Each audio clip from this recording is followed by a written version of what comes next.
২৪ ঘন্টা পেরিয়ে গেল। সার্জিস হাসনাতদের সশরীরে হাজির হয়ে নাহিদ ইসলাম এবং আক্তার হোসেনের কাছে যে শোকজ নোটিশের কারণ দর্শানোর কথা ছিল, তার ২৪ ঘন্টা ডিউরেশন ছিল, যে ২৪ ঘন্টার মধ্যে এটি করতে হবে। এটি পেরিয়ে গেছে ইতিমধ্যে অলরেডি ২৫ ঘন্টা, কিন্তু এখন পর্যন্ত তারা শোকজের জবাব দিয়েছে, তারা এসেছে, সেটি জানা যাচ্ছে না।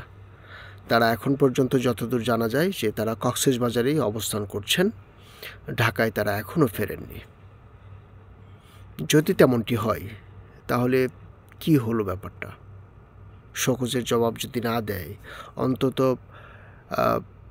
৫-৬ জন এনসিপির নেতাদের সঙ্গে কথা হলো, তারা আসলে কেউ এই বিষয়ে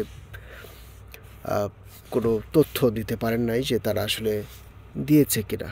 কয়েকজন কেটে দিয়েছেন যারা দপ্তরের সঙ্গে যুক্ত, তারা কথা বলেননি। তবে এই বিষয়টা যে তারা খুব সিরিয়াসলি নিয়েছেন এনসিপি, নাহিদ ইসলাম এবং আক্তার দলীয় ফোরামে যে এটা নিয়ে খুব ব্যাপক আলাপ আলোচনা হয়েছে এবং হচ্ছে রাইট নাও এখন পর্যন্ত, সেটি তাদের সঙ্গে কথা বলে স্পষ্ট বোঝা গেল। এবং একটা বিষয় তারা বলছেন যে তাদের যে রাজনৈতিক বিভাগ আছে, সেই রাজনৈতিক বিভাগ এই বিষয়টা নিয়ে খুবই তৎপর, বেশ কয়েক দফা বৈঠক করেছে যে এখন তারা যেহেতু এই নোটিশের জবাব দেয়নি, তাহলে কি করা যায়।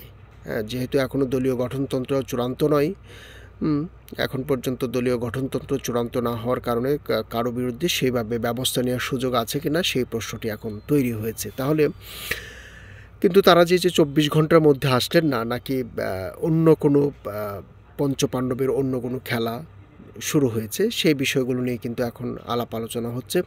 তবে যেটি শোনা যাচ্ছে, যেটি জানতে পেরেছি এখন পর্যন্ত আলাপ আলোচনার মাধ্যমে, যে পঞ্চপাণ্ডব হাসনাত, সার্জিস, নাসিরউদ্দিন পাটোয়ারি, খালেদ সাইফুল্লাহ এবং তাসনিম জারা, তাদের সঙ্গে যে পলিটিক্যাল উইংয়ের যোগাযোগ হয়েছে এবং শীর্ষ নেতৃত্বের কিন্তু যোগাযোগ হচ্ছে, নিয়মিত আলাপ আলোচনা হচ্ছে। এবং একেবারেই যেটি আশঙ্কা করা হচ্ছিল যে নতুন কোনো মেরুকরণ তৈরি হয় কিনা, দলের মধ্যে ভাঙন তৈরি হয় কিনা, পঞ্চপাণ্ডব আলাদা হয়ে যান কিনা,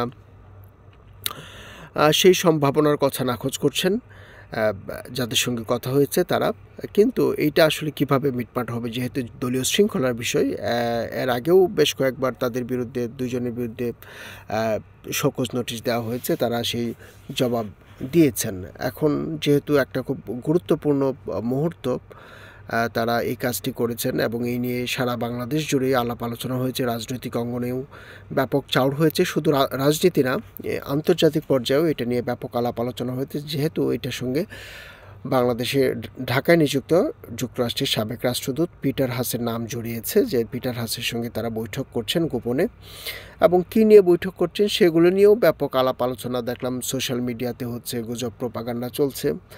আজকে সকালবেলা দেখলাম যে কেউ বলতেছে যে বোয়িং কেনার 25% কমিশনের জন্য তারা বৈঠকটি করেছে। এই নিয়ে যাই হোক, এই ধরনের প্রচার প্রপাগান্ডা চলবে, কিন্তু আমার স্পষ্টতই আমি গত 2 দিন ধরে যে বিষয়টি বলছি, যে এই যে একটিমাত্র শোকজ নোটিশ, এটি শুধুমাত্র শোকজ নোটিশ না, এটি আসলে এনসিপি দল হিসেবে তাদের রাজনৈতিক ভবিষ্যৎ ঠিক করবে। আসলে এই শোকজ নোটিশের জবাব কি পায়, এবং যদি মনোপুত হয় তাহলে তো হলোই, আর যদি মনোপুত না হয় তাহলে সেই ক্ষেত্রে কী ধরনের ব্যবস্থা নেওয়া হয়, তার উপর ডিপেন্ড করবে আসলে এই পুরো জাতীয় নাগরিক পার্টির রাজনৈতিক ভবিষ্যৎ। সেটি শুরু থেকেই বলে আসছি এবং আজও বললাম, এখনও বললাম, কারণ 24 ঘন্টা পরও দলীয় প্রধানের কথা আমলে নেয়নি, আমলে নিয়ে সেই জবাব এখনও পাঠায়নি, কিংবা যদিও পাঠিয়েছে, যদি পাঠিয়ে থাকতে পারে তাহলে পাঠায়, সেটি এখনও গণমাধ্যমে আসেনি। আমরা যোগাযোগ করার চেষ্টা করছি, যদি যখন আসে পৌঁছাবে